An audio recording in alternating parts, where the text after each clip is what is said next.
बिहार शरीफ हिंसा के आरोपियों के खिलाफ पुलिस ने कार्रवाई तेज कर दी। पुलिस आज बजरंग दल के संयोजक कुंदन कुमार के घर की कुर्की करने पहुंची, जिसके बाद कुंदन ने मौके पर पहुंचकर सरेंडर कर दिया और पुलिस ने कुर्की की कार्रवाई को बीच में ही रोक दिया। देश में सीएनजी पीएनजी की कीमत में भारी गिरावट देखने को मिली है। सीएनजी के दाम 8 रुपए कम हो गए हैं, जबकि पीएनजी की कीमतों में 5 रुपए की कमी आई है। माता वैष्णो देवी में इन दिनों भारी भीड़ देखने को मिल रही है। कल 50,000 से ज्यादा श्रद्धालु दर्शन के लिए पहुंचे। भारी भीड़ की वजह से यात्रा को रात में रोक दिया गया। उत्तराखंड पुलिस के एक जवान का रिश्वत मांगने का वीडियो सामने आया है। 200 दे दो ना। नशे में टल्ली एक जवान पैसों की वसूली कर रहा था, जिसका किसी ने वीडियो बनाकर वायरल कर दिया। कांग्रेस नेता राहुल गांधी ने अडानी की कंपनियों में 20,000 करोड़ के कथित निवेश को लेकर एक बार फिर से सरकार पर हमला बोला। राहुल ने ट्वीट कर सवाल किया कि ये बेनामी पैसे किसके हैं।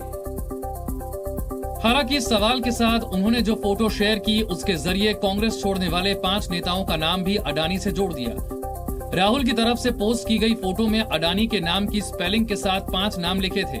फोटो में अडानी के ए अक्षर के साथ गुलाम, बी अक्षर के साथ सिंधिया, ए के साथ किरण, एन के साथ हेमंत और आई के साथ अनिल लिखा गया था। राहुल का इशारा गुलाम नबी आजाद, ज्योतिरादित्य सिंधिया, किरण कुमार रेड्डी, हेमंता बिस्वा शर्मा और अनिल एंटनी की तरफ था। इनमें से गुलाम नबी आजाद को छोड़कर चारों नेता बीजेपी में शामिल हो चुके हैं। वहीं गुलाम नबी आजाद ने अपनी अलग पार्टी बना ली है। फोटो के साथ राहुल ने लिखा कि सच्चाई छिपाते हैं, इसीलिए रोज भटकाते हैं। सवाल वही है, अडानी की कंपनियों में 20,000 करोड़ की बेनामी पैसे किसके हैं? राहुल गांधी के इस ट्वीट पर बीजेपी की तरफ से तीखी प्रतिक्रिया सामने आई। फोटो में अपना नाम देखकर असम के सीएम हेमंता बिस्वा शर्मा भड़क गए। उन्होंने राहुल के ट्वीट को कोट करते हुए कोर्ट में मिलने वाली धमकी दे दी।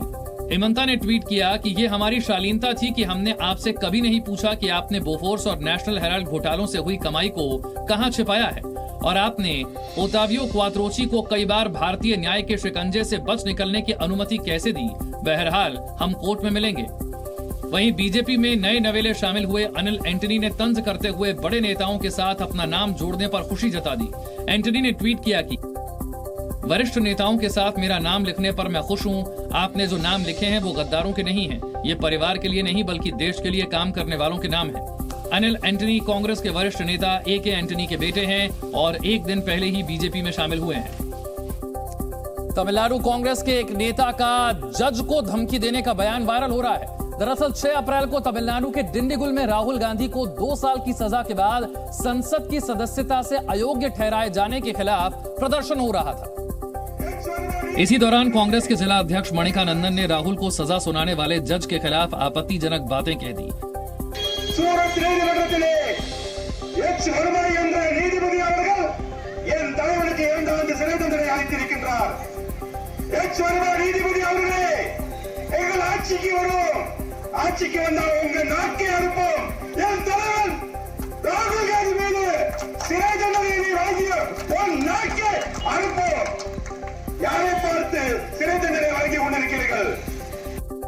कांग्रेस नेता के इस बयान पर केंद्रीय मंत्री किरेन रिजिजू ने पलटवार किया। उन्होंने आरोप लगाया कि कांग्रेस नेता हताशा में ऐसे बयान दे रहे हैं। वो फ्रस्ट्रेशन में है, इसलिए जुडिशरी को अटैक कर रहे हैं। हम लोग तो संविधान मानने वाले लोग हैं और संविधान का धज्जियां उड़ाएंगे तो हम चुपचाप नहीं बैठेंगे।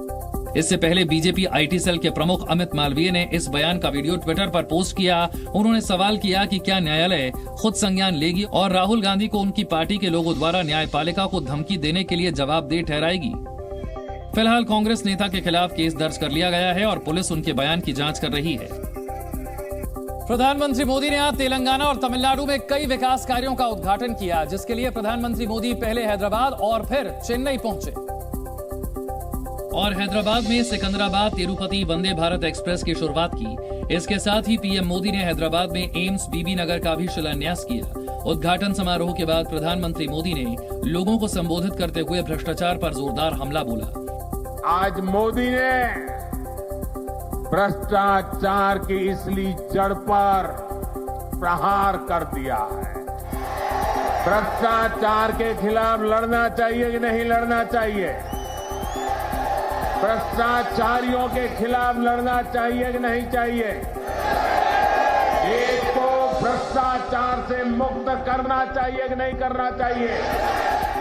प्रधानमंत्री मोदी ने तेलंगाना के मुख्यमंत्री केसीआर को कटघरे में खड़ा करते हुए कहा कि राज्य सरकार के कारण विकास कार्य अटकते हैं। केंद्र के ज्यादातर प्रोजेक्ट्स में राज्य सरकार से सहयोग न मिलने के कारण हर प्रोजेक्ट में देरी हो रही है, विलंब हो रहा है।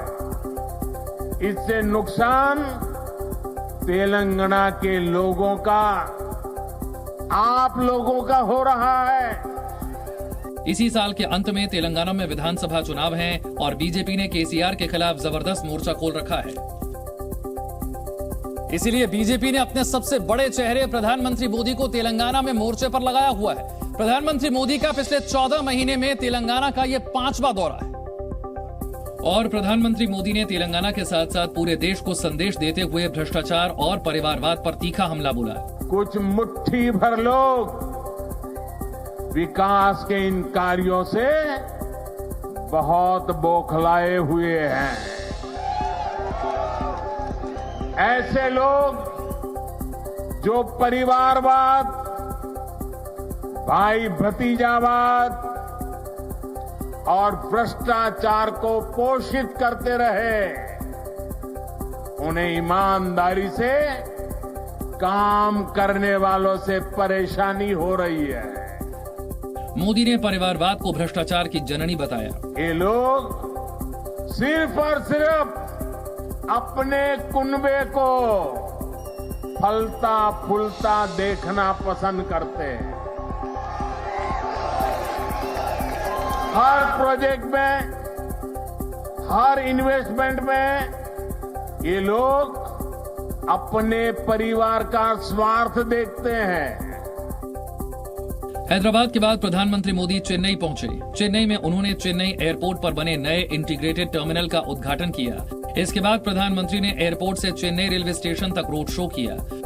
रोड शो के बाद PM Modi Chennai railway station पहुंचे और चेन्नई कोयंबटूर वंदे भारत एक्सप्रेस को हरी झंडी दिखाई।